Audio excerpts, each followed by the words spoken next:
In this video, we will discuss two topics, that is sustainable development and energy crisis.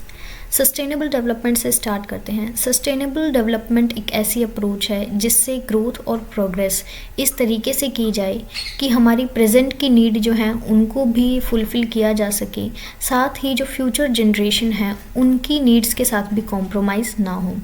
इसके अंदर हम balance करते हैं हमारी इकोनॉमिक, सोशल और एनवायरमेंटल गोल्स को, ताकि लॉन्ग टर्म वेल बीइंग जो है वो इंश्योर कर सकें। सस्टेनेबल डेवलपमेंट का जो एम है वो इन चैलेंजेस को एड्रेस करना है, जैसे poverty, inequality, environmental degradation and social injustice. और इन सब चैलेंजेस को एड्रेस किस तरीके से किया जाता है, इकोनॉमिक, सोशल और एनवायरमेंटल कंसिडरेशंस को इंटीग्रेट करके। सस्टेनेबल डेवलपमेंट के अंदर जो रिसोर्सेज हैं उनको रेस्पॉन्सिबल तरीके से यूज़ किया जाता है और जो नेचुरल रिसोर्सेज हैं उनको कंजर्व किया जाता है और पोल्यूशन को कम किया जाता है, ताकि इकोसिस्टम जो है उसकी हेल्थ को मेंटेन किया जा सके। ठीक है, इसके अंदर ये इंश्योर किया जाता है कि जो डेवलपमेंट है वो सोसाइटी के सभी मेंबर्स को बेनिफिट करे और जो सोशल इंक्लूजन है उसको भी प्रमोट किया जाता है। पॉवर्टी और इनइक्वालिटी जैसे जो ईवल्स हैं उनको सोसाइटी से रिड्यूस करने की कोशिश की जाती है और सभी ह्यूमन राइट्स की रिस्पेक्ट की जाती है। सस्टेनेबल डेवलपमेंट में जो इकोनॉमिक ग्रोथ होती है वो इंक्लूसिव होती है, इफ़िशिएंट और सस्टेनेबल होती है। इसके अंदर इंडस्ट्रीज़, बिजनेसेस, इन सब को भी सपोर्ट किया जाता है कि ये ऑपरेट करें रिस्पॉन्सिबिलिटी और जो ह्यूमंस हैं या फिर सबकी वेलबींग के अंदर ये कंट्रीब्यूट करें। Next is recognising the needs and rights of future generation. अब फॉर एग्जांपल हम किसी रिसोर्स को इतना एक्सप्लॉइट कर दें कि जो आने वाली जनरेशन है उसके लिए बचे ही ना। सो हमें ऐसा नहीं करना है। हमें फ्यूचर जनरेशन जो है, आने वाली जो जनरेशन्स हैं, उनके राइट्स, उनकी नीड्स को भी रिकॉग्नाइज करना है और इस तरीके से डिसीजन मेकिंग करनी है कि हम जो हैं अपनी नीड्स को फुलफ़िल कर सकें, ताकि मतलब इस तरीके से करें कि फ्यूचर जो जनरेशन है उसको कॉम्प्रोमाइज़ ना करना पड़े। Next is respecting and preserving cultural diversity, traditional knowledge, heritage as essential components of sustainable development. Resources के साथ साथ हमें अपनी जो डाइवर्सिटी है, कल्चरल डाइवर्सिटी, उसको भी प्रिजर्व करना है, हमारी ट्रेडिशनल नॉलेज का भी यूज़ करना है और साथ ही हमारी जो हेरिटेज है उसको भी प्रोटेक्ट करना है।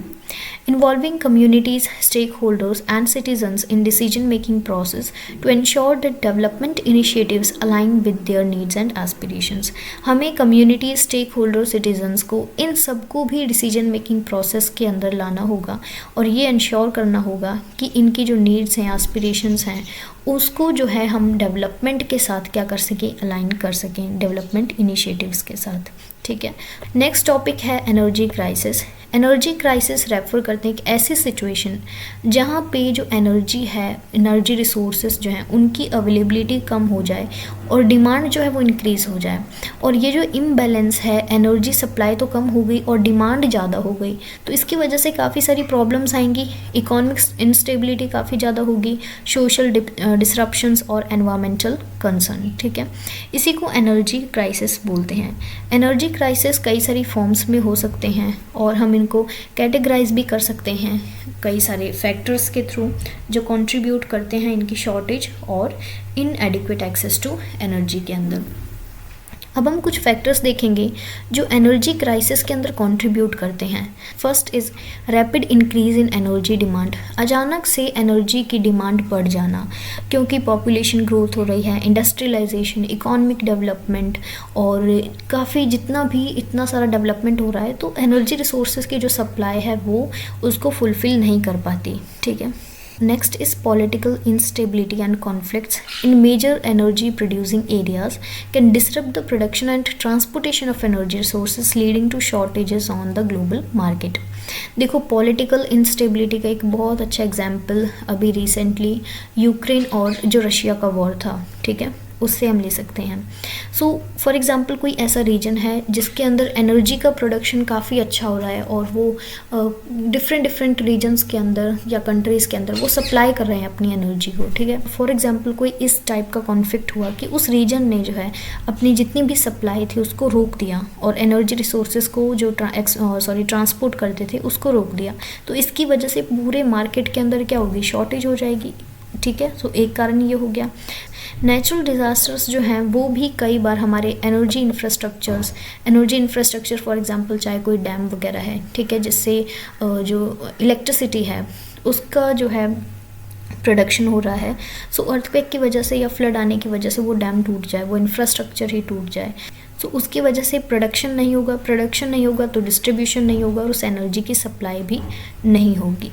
नेक्स्ट इज़ इनएडिक्वेट और एजिंग एनर्जी इंफ्रास्ट्रक्चर, जिसके अंदर power plants, transmission line and distribution network, ये सब जो हैं इसके अंदर इंक्लूड हैं। फॉर एग्जांपल कोई पावर प्लांट है वो काफ़ी ज़्यादा पुराना हो गया, या फिर जो ट्रांसमिशन लाइंस हैं वो डैमेज हो गई या फिर वो भी काफ़ी पुरानी हो गई, और जो डिस्ट्रीब्यूशन का नेटवर्क है चाहे वो किसी भी टाइप का हो वो भी काफ़ी एजिंग या इनएडिक्वेट है, तो उसकी वजह से इनएफिशिएंसी होगी, डिस्ट्रप्शन होंगे और जो एनर्जी की सप्लाई है उसके अंदर भी शॉर्टेजेस आएंगी, ठीक है। सो इसी को हम कहते हैं एनर्जी क्राइसिस।